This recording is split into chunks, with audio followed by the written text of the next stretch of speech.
नमस्ते। अच्छा, कभी सोचा है कि हमारे घरों में जो दूध आता है उसकी डेयरी से लेके हमारी अपनी हाउसिंग सोसाइटी तक ये सहकारी समितियां इतने अच्छे से चलती कैसे हैं? देखिए, इनकी ताकत का राज सिर्फ कुछ नियमों में नहीं बल्कि सीधे भारत के संविधान में छिपा है। तो चलिए आज इसी संवैधानिक ब्लूप्रिंट को परत दर परत समझते हैं।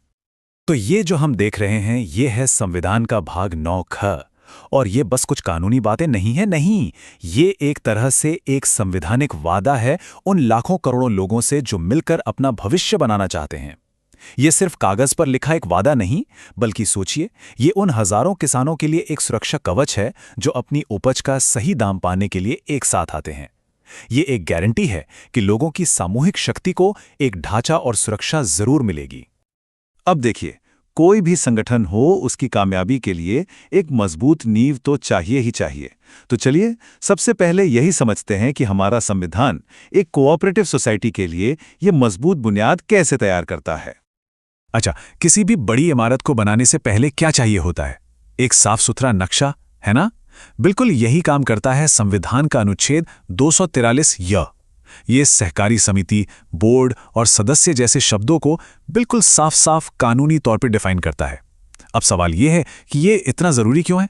अरे भाई, सिंपल सी बात है, जब हर किसी को पता हो कि किसका क्या मतलब है तो किसी भी कंफ्यूजन या झगड़े की गुंजाइश ही खत्म हो जाती है। सब एक ही नियम से चलते हैं।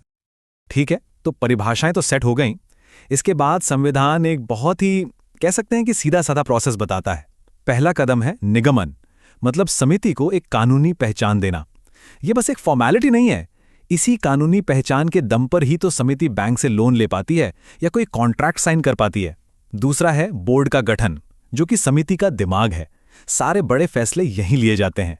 और तीसरा पदावधि तय करना, यानी यह फिक्स करना कि कौन कितने समय तक पद पर रहेगा, ताकि पावर किसी एक इंसान या ग्रुप के हाथ में न रह जाए और नए आइडियाज आते रहें।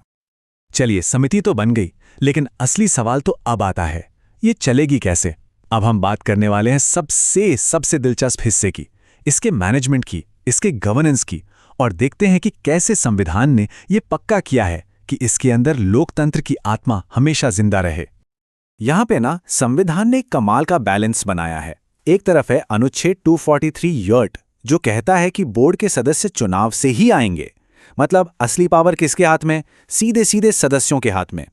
लेकिन एक मिनट सोचिए, अगर वही चुनावा बोर्ड गड़बड़ करने लगे तो क्या होगा?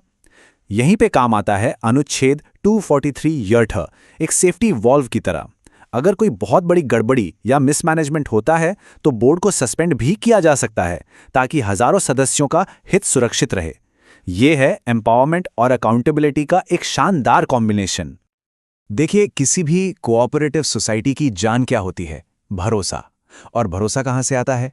ट्रांसपेरेंसी से, यानी पारदर्शिता से। संविधान इसके लिए दो बहुत मजबूत पिलर देता है।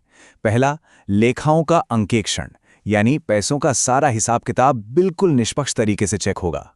और दूसरा, सूचना पाने का अधिकार, मतलब ये सिर्फ नियम नहीं है, ये एक तरह से सदस्यों के हाथ में दिए गए औजार हैं, जिससे वो ये पक्का कर सकें कि उनकी मेहनत की कमाई से खिलवाड़ तो नहीं हो रहा, कोई अंधेरे में नहीं रहेगा, सब कुछ शीशे की तरह साफ होगा। तो ठीक है, डेमोक्रेसी और ट्रांसपेरेंसी की नींव तो पड़ गई, पर सिर्फ नींव से तो काम नहीं चलता, है ना? अब देखते हैं कि संविधान वो पूरा ढांचा कैसे खड़ा करता है, नियमों का, अधिकारों का और जिम्मेदारियों का, जो ये पक्का करे कि समिति हमेशा सही रास्ते पर चलती रहे। तो ये पूरा सिस्टम जो है ना, ये तीन बहुत ही मजबूत आइडियाज पर टिका है। पहला, अनुच्छेद 243 यठ, जो लाता है पारदर्शिता। दूसरा, अनुच्छेद 243 यत, जो पक्का करता है अनुपालन, मतलब सारे नियम कायदे फॉलो हों। और तीसरा, अगर कोई जानबूझकर गलती करे तो तब आता है अनुच्छेद 243 यथ, जो तय करता है जवाबदेही। पारदर्शिता, अनुपालन और जवाबदेही, ये तिकड़ी, यही है किसी भी कोऑपरेटिव की सफलता का सीक्रेट। अच्छा, एक सवाल मन में आ सकता है, ये जो पूरा संवैधानिक ढांचा है, ये लागू कहां-कहां होता है? क्या ये सिर्फ किसी गांव की छोटी मोटी सोसाइटी के लिए है? जी नहीं, बिल्कुल नहीं। इसका दायरा बहुत बहुत बड़ा है। चलिए समझते हैं। तो देखिए, संविधान का ये भाग सिर्फ एक स्टेट की सीमाओं में बंधा हुआ नहीं है। ये उन बड़ी बड़ी मल्टी स्टेट कोऑपरेटिव सोसाइटियों पर भी लागू होता है, और हां, सभी यूनियन टेरिटरीज पर भी, और तो और अनुच्छेद 243N ये भी पक्का करता है कि पुराने कानूनों से नए में ट्रांजिशन एकदम स्मूथ हो। इससे पता क्या चलता है?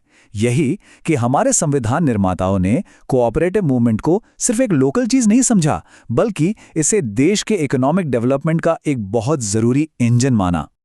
तो अगली बार जब कोई अपनी हाउसिंग सोसाइटी की मीटिंग में जाए या अमूल का दूध या मक्खन खरीदे, तो एक पल के लिए ये जरूर याद आना चाहिए कि इन सब के पीछे एक बहुत मजबूत संवैधानिक ढांचा खड़ा है। और यही बात हमें आज के सबसे बड़े सवाल पर ले आती है, क्या ये ढांचा जो डेमोक्रेसी, ऑटोनॉमी और अकाउंटेबिलिटी को इतना बढ़ावा देता है, सहकारी समितियों को भारत के आर्थिक भविष्य की असली चाबी बना सकता है? ये एक बड़ा सवाल है और इस पर सोचना तो बनता है।